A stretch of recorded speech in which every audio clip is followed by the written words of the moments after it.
어이구, 건너오세요. 응? 맛있게 먹어. 감히 물도 먹고. 여러분, 김정은입니다. 이 사람이 윤석열이다. 윤석열 대통령이 나토 정상회의와 공식 방문을 함께 했던 기자단 앞에서 그 대통령실 관계자들이 한 말입니다.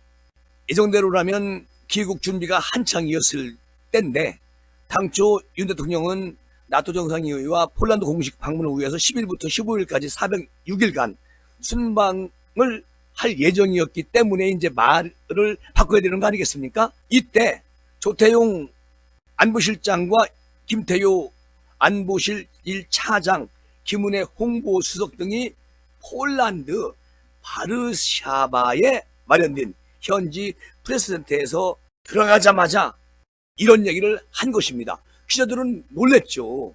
이게 무슨 말인지 헷갈리잖아요.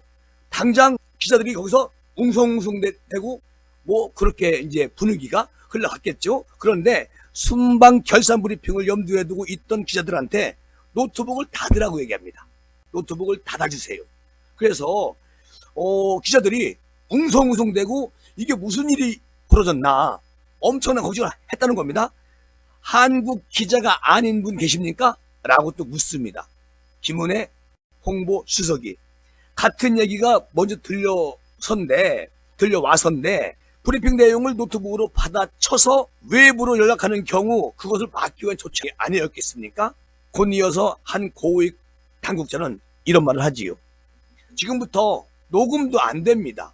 노트북으로 받아치기도 말아주세요.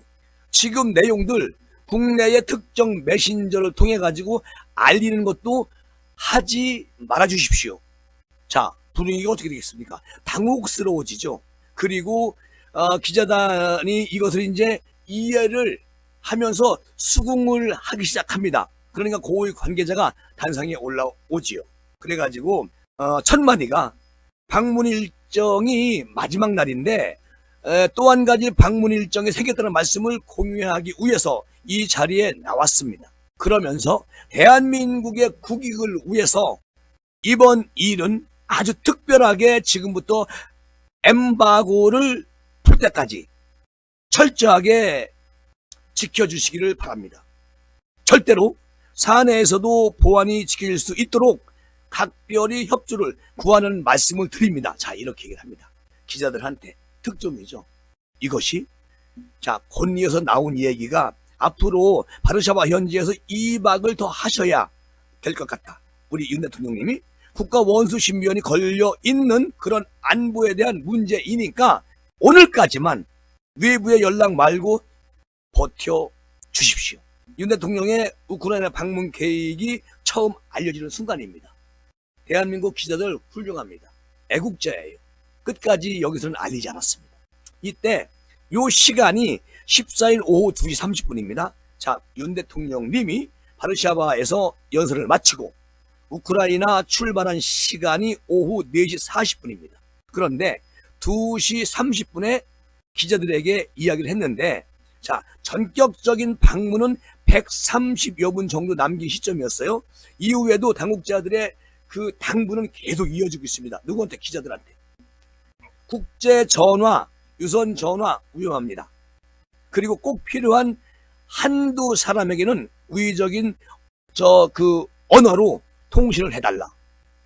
15일 새벽 2시까지 위험하다. 이유는 나중에 설명하겠다. 이 정도로만 이야기해달라. 같은 말을 계속합니다. 당국자가. 그도 그럴 것이 전쟁 중인 국가의 정상과 회담을 하러 들어가는 경우 대한민국 윤 대통령님이 처음입니다. 우크라이나를 방문한 우리 대표단 구성도 윤 대통령 부부 외에 조태용 실장, 김태호 1차장, 김은혜 홍보수석, 그리고 통역요원 일부, 그리고 경호처 관계자 등 최소화했다는 것이고요. 대국민 소통 창구인 이도운 대변인도 바르샤바에 머물러 있었다고 합니다. 자, 대통령실 경호처 관계자는 순방 기자들에게 갑작스럽게 대통령 네 분께서 전쟁 지역을 들어가시기 때문에 경호 안정상 보안이 가장 중요하다. 그래서 최고 수준의 보안 등급이라는 의식으로 각별히 보안을 잘 해주시기를 간곡히 부탁드린다. 이런 말까지 했다는 건데요. 실제 우리 윤 대통령님의 이번 우크라이나 방문은 철저한 보안 속에서 진행이 됐는데 그렇지 않고서는 안 되죠. 그리고 앞서서 젤렌스키 대통령 부인인 올레나 젤렌스키 여사가 지난 5월 달에 특사 자격으로 한국에 왔잖아요. 우크라이나는 언제나 친구들을 기다리고 있다. 윤 대통령님 방문은 매우 큰 힘이 될 것이고 공개적으로 이렇게 밝혔습니다. 이때 초청 의사가 담긴 젤렌스키 대통령의 친서도 전달이 됐다는 겁니다. 그러니까 같은 달 히로시마 주요 7개국 회의를 계기로 한국 우크라이나 정상회담이 열렸죠. 그 일본에서 젤렌스키 대통령이 직접 우리 윤 대통령에게 방문해달라는 의사도 전달을 했다고 합니다. 하지만 전격적인 실제 방문은 윤 대통령님이 폴란드 순방 중에서야 최종적으로 결정할 만큼 막판까지 고심이 거듭됐다는 겁니다. 대통령께서 고민하시고 고심하시고 결국은 대통령 자신이 소신껏 실행에 옮겼다. 그렇게 말씀을 드릴 수가 있습니다. 이 사람이 윤석열입니다. 우크라이나는 제가 김제가 생각할 때는요, 그 전쟁이 이제 끝이 나면 아마도 엄청난 공사가 시작됩니다. 국가를 다시 러시아 군들이 다 부셔버린 그런 우크라이나를 재건을 해야 되지 않겠습니까? 거기에 우리나라가 전 세계적으로 우리나라가 우크라이나 재건하는데 한 6%에서 9%까지 맡을 수가 있다. 이런 얘기들이 나오고 있거든요. 어마어마한 그 재건 사업에 대한민국이 참여하게 되는 겁니다. 대통령, 영업사원 윤석열, 이 사람이 윤석열이다. 이런 말씀을 드리고 싶고요. 그 이재명 대표님, 우크라이나가 뭐가 볼 게 있냐? 우리한테 오는 게 뭐가 있냐?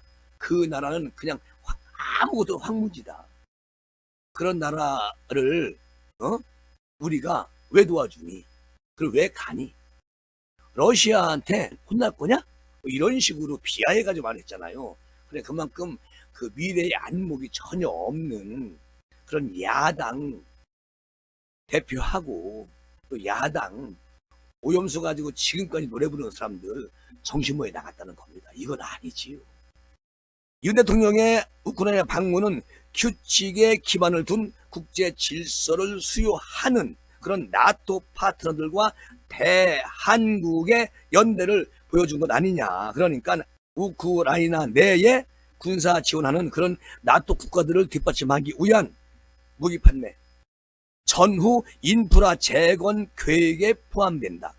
이렇게 이제 계획이 포함된다. 이렇게 이제 그 이화여대 교수도 얘기를 하고 있거든요. 그러니까 이번 방문에서 사실상 무기 지원에 부정적이던 한국 정부의 기조는 큰 틀에서 변화가 없었다고 외신들은 지적을 하고 있는데 NYT 방송은 오늘 한국은 그간 공개적으로 러시아를 적대시하는 것을 꺼려해 왔고 살상무기 지원을 거절해 왔다. 그렇게 얘기하면서 젤렌스키 대통령이 윤 대통령과 기자회견 후에 밝힌 성명에도 살상무기에 관한 부분이 없었다. 자, 외신들이 보도하는 내용입니다.